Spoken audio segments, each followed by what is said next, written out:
श्री हनुमान जी से विभीषण जी ने कहा, हे पवन पुत्र, मेरी व्यथा सुन लो।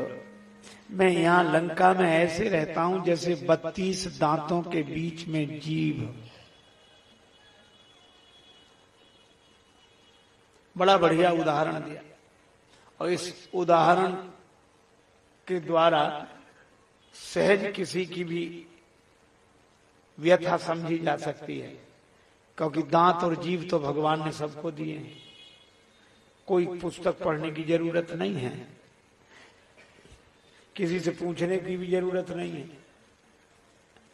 दांत और जीवा भगवान ने सबको, जिनके मुख में अब नहीं है दांत तो कभी तो रहे ही होंगे। आज आपने देखा दांत और जीव का कैसा संबंध है। भोजन करने के बाद 2 दांतों के बीच में अन्न का कण या साग पात का कोई तृण फंसा रह जाए तो जीभ आराम से नहीं बैठती, बार बार जाएगी, कुरेदेगी, निकालने की चेष्टा करेगी, नहीं निकलेगा, फिर जाएगी, फिर आएगी, फिर आएगी, चैन से नहीं बैठती। अच्छा, जीभ से पूछो तुम्हें क्या परेशानी? तिनका तो दांतों में फंसा, दांत जाने उनका काम जाने, तुम काहे को परेशान? पर यह संत का स्वभाव है, समस्या दूसरे की और परेशान संत होते हैं। दांत में तिनका फंसा, उन्हें पता ही नहीं क्या फंसा है, और इस संसार में जो फंसे उन्हें पता ही नहीं कि हम फंसे हैं। पर संत उनकी वजह से आराम से नहीं बैठते, निकल जाए किसी तरह। जब तक नहीं निकल जाएगा तब तक आराम से नहीं बैठती जीव। ये जीव का व्यवहार दांतों के साथ। अच्छा, धोखे से भोजन करते समय ऊपर नीचे की दंतावली के बीच में जीभ आ जाए तो दांत लिहाज करते हैं कि इसको हम ना कुचलें, दांत उसी को कुचलते हैं। ये असंतों का स्वभाव है। जो बिना कारण हित करे ये संत का स्वभाव है, और जो बिना कारण कुचलते फिरे ये असंत का स्वभाव। और बल्कि जो हित करे उसका भी। एक महात्मा से बड़ी सुंदर चर्चा हो रही थी संत जी से, तो हमसे बोले खल शब्द का अर्थ जानते हो? हमने कहा महाराज आप बताओ। तो बड़े विनोदी संत थे, हंसकर बोले खा माने खाए और ला माने लड़े, 2 अक्षर हैं, जो खाए और लड़े समझ लो वही खल है। हमें बड़ा अच्छा अर्थ लगा। तो हमने कहा महाराज इसमें एक बात और जोड़ लो। बोले क्या? हमने कहा जिसका खाए उसी से लड़े।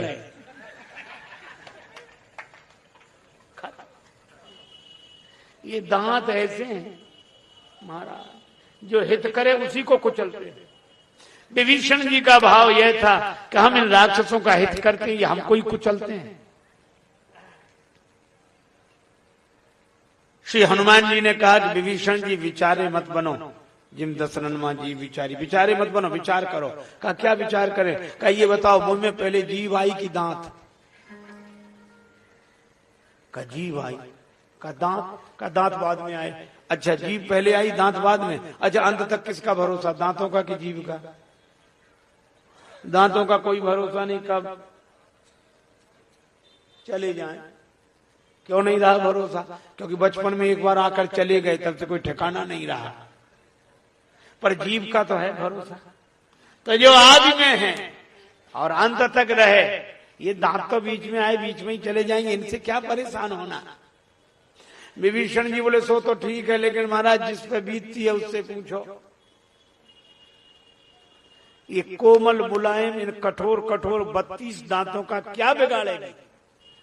श्री हनुमान जी बोले जीव तो दांतों का ऐसा बिगाड़ सकती कि कोई नहीं बिगाड़ सकता। कैसे? कहा कि जब दांत परेशान करने लगे तो डॉक्टर साहब के पास जाकर, दंत रोग विशेषज्ञ चिकित्सक डॉक्टर साहब, उनके पास जाकर बोलती कौन है? जीव। जीव क्या कहती? डॉक्टर साहब अब तो ये दांत बहुत परेशान कर रहे हैं। अच्छा, एक बार जीव अगर शिकायत कर दे दांतों की डॉक्टर से, तो दांत बोल सकते हैं कि नहीं साहब ये झूठ बोल रही है और हम 32 हैं, हमारी संख्या ज्यादा है, बहुमत हमारा, हमारी सुनो, इस एक की मत सुनो, बोल सकते? जीव कह दे बस। और जीव एक बार शिकायत कर दे अच्छा सोचो, और मुंह खुल जाए और डॉक्टर दांत निकालने लगे, फिर अगर जीभ बोले कि रहने दे तो छोड़ दो, बोल सकती जीभ? जीभ एक बार शिकायत कर दे डॉक्टर से, फिर वे जीभ की भी नहीं सुनते। एक बार शिकायत कर दे तो डॉक्टर क्या करता, अपना औजार उठाता, एक एक करके सब दांत निकाल कर बाहर करता है। तो हनुमान जी ने कहा कि विभीषण जी आप जीभ की तरह हो और ये राक्षस दांतों की तरह हैं, और ये ज्यादा हैं, और आप अकेले हो, परेशान मत हो, कुछ दिन बाद डॉक्टर साहब आने वाले हैं। श्री राम जी ऐसे डॉक्टर हैं, भवरोग मिटाने वाले हैं। यहीं समुद्र किनारे शिविर लगेगा, और अकेले नहीं, कई सहयोगी साथ आएंगे उनके। तो हाँ, और इसलिए आप तो एक बार जाकर कह देना कि दांत परेशान कर रहे हैं, अगर मुख में एक भी दांत बचे तो हमें बताना। अच्छा आप विचार करो, अगर मुख में एक भी दांत न रहे तो राज्य किसका? जीव का। फिर कौन रोक सकता, चाहे जाए जाए खूब। हाँ, अनुभवी लोग तुरंत बताते हैं, मुख में अगर एक भी दांत ना हो तो राज्य जीव का। तो हनुमान जी ने कहा कि ये दांत हैं राक्षस, आप हो जीव की तरह, एक बार चले जाओ डॉक्टर साहब से कह देना, अगर एक भी बचे तो हमें बताना। और जब मुख में एक भी दांत नहीं रहेगा तो जैसे जीव का राज्य होता है, इसी तरह मानो विभीषण का राज्य हो जाएगा और कोई नहीं बचेगा लंका में। ये तुमरो मंत्र विभीषण माना, तुमरो मंत्र विभीषण माना, लंकेश्वर भय सब जग जाना, लंकेश्वर भय सब जग जाना, लंकेश्वर भय सब जग जाना, लंकेश्वर भय सब जग जाना, लंकेश्वर भय सब जग जाना, लंकेश्वर भय सब जग जाना।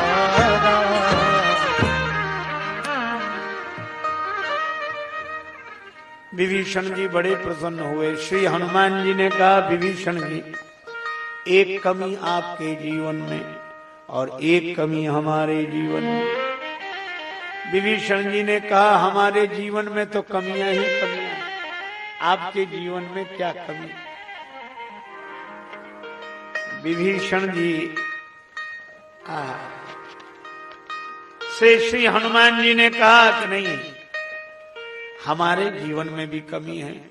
विभीषण जी ने कहा कैसी बात करते हैं प्रभु, आपको तो श्री राम जी मिल गए और जिसे भगवान मिल गए उसके जीवन में कमी क्या? श्री हनुमान जी ने कहा कि विभीषण जी, हमें राम जी का दर्शन तो हो गया है पर सीता माता का दर्शन नहीं हुआ है, और आपको सीता माता का दर्शन हो गया है लेकिन अभी श्री राम जी का दर्शन नहीं हुआ है। तो एक काम करें, क्या आप हमें सीता माता का दर्शन करा दो तो हम आपको राम जी का दर्शन करा देंगे। विभीषण जी ने युक्ति बताई। अच्छा देखो, क्योंकि विभीषण जी थोड़े परेशान थे कि मुझे अनाथ जानकर क्या रघुनाथ जी कृपा करेंगे, तामस तन का जो साधन नहीं। तो हनुमान जी ने कहा कि मुझे देख लो। मैं तो सोचता था मुझे देखकर कोई ये प्रश्न करेगा ही नहीं। अरे जब वानर पर कृपा हो सकती है तो नर पर क्यों नहीं? विभीषण जी निश्चिंत हुए, युक्ति बताई। श्री हनुमान जी अशोक वाटिका में पधारे।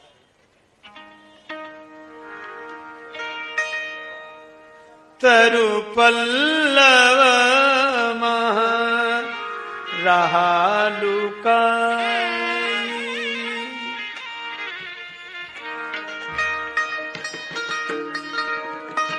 रहालुकाई, तरु पल्लव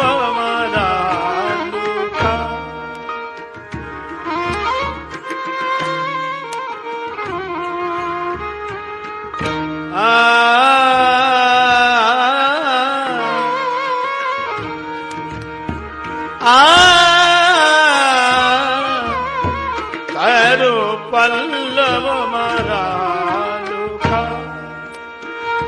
करई विचार करो का भाई पलवाना लुका। अशोक वृक्ष के पत्तों में श्री हनुमान जी छिपकर बैठ गए। अच्छा, यहां विचार क्या कर रहे हैं और क्यों कर रहे हैं? इसलिए क्योंकि जब चले थे तो जामवंत जी ने कहा था, सीता ही देख कहाऊ सुधि आई। उन्होंने तो कहा था जानकी माता का दर्शन करके लौट के समाचार दे दो, वो इतना ही काम है। पर सुरसा क्या बोली? इतना ही नहीं, राम काज सब करिहु तुम बल बुद्धि निधान। राम काज सब करना। तो हनुमान जी सोचने लगे, इतना तो पता, ये सब क्या है? इतना करो तात तुम जाई, सीता ही देख काहू सुझाई, ये पता है। पर सुरसा बोली राम काज सब करिहु, तो सोचा ऐसे ही कह दिया होगा। लेकिन लंकिनी भी क्या बोली? प्रवेश नगर कीजिए सब काज। तो हनुमान जी ने सोचा पहले जितना कहा उतना तो करें, फिर सबकी देखी जाएगी। तो अशोक वृक्ष के पत्तों में छिपकर बैठे तो जानकी माता का दर्शन तो कर लिया, सीता ही देख। अब इतना तो कर लिया, अब आगे क्या करें? आगे का प्रोग्राम तो पता है नहीं, इसलिए करई विचार करो का भाई।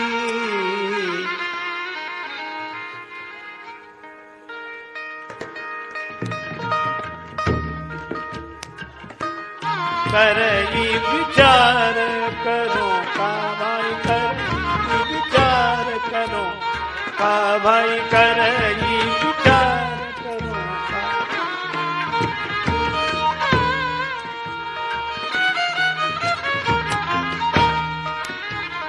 करई विचार, करई विचार, करई विचार करो का भाई, करई विचार।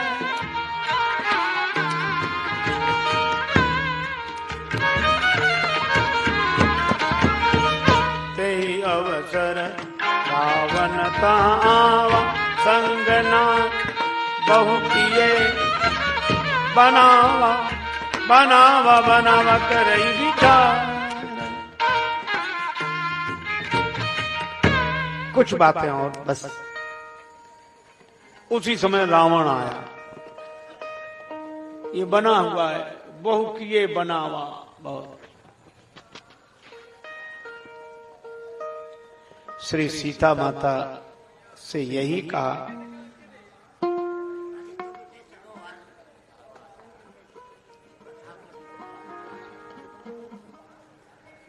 राम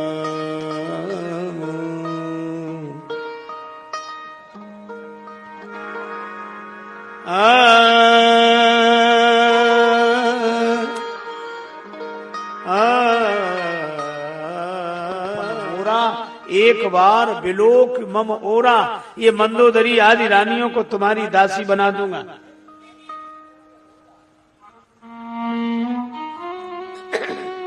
मंदोदरी तो अवाक रह गई ये सुनकर। मंदोदरी को लगा कि हमारा पति है कि विपत्ति है।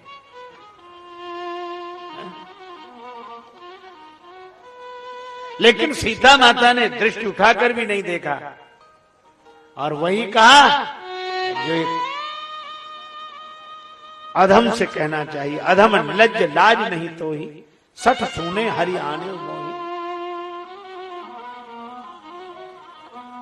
मंदोदरी को लगा कि मेरा पति पास होकर भी मुझसे कितना दूर है, और श्री जानकी जी के पति श्री राम जी श्री जानकी जी के पास दूर होकर भी कितने पास है। मंदोदरी सोचती है मैंने जो सहा है अपमान आज वाटिका में, शायद वह सहा हो कभी किसी और नारी ने। मैथिली को प्राप्त करने के लिए मुझको ही दांव पे लगाया पति मेरे दुराचारी ने। किंतु जानकी ने एक बार भी निहारा नहीं। यत्न तो अनेक किए काम के पुजारी ने, सीता की ऋणी हूं मैं राजेश नहीं रावण की, मेरी तो बचाई लाज जनक दुलारी ने।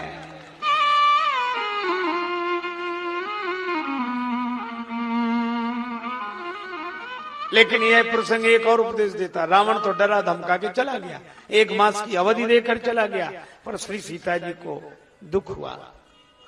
अच्छा, स्वाभाविक है, भजन करने वालों के साथ अगर ऐसी परिस्थिति आवे, जो इतनी तल्लीनता से भजन कर रही है, जानकी माता निज पद नयन दिए मन राम कमल पद लीन, परम दुखी भा पवन सुत देख जानकी, बैठे बीत जात निशि जाम, राम नाम पाहरू दिवस निशि, दिन रात।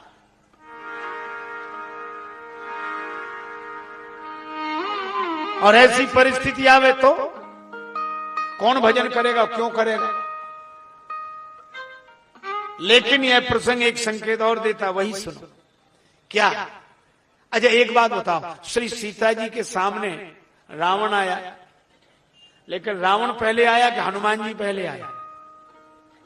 हनुमान जी पहले आया। इसका अर्थ क्या हुआ?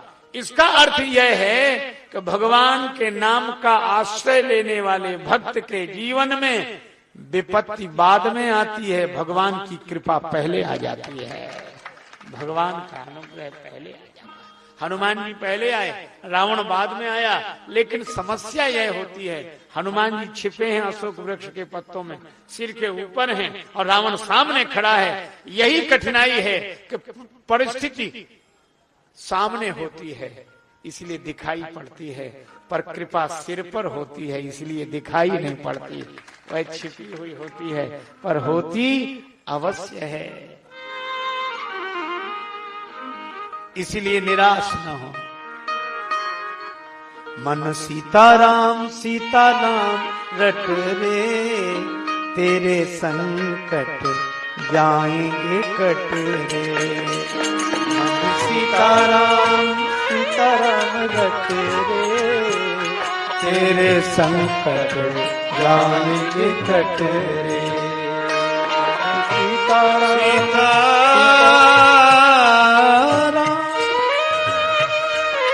सीताराम सीताराम सीताराम सीताराम सीताराम सीताराम रट रे, तेरे संकट जाएंगे कट रे।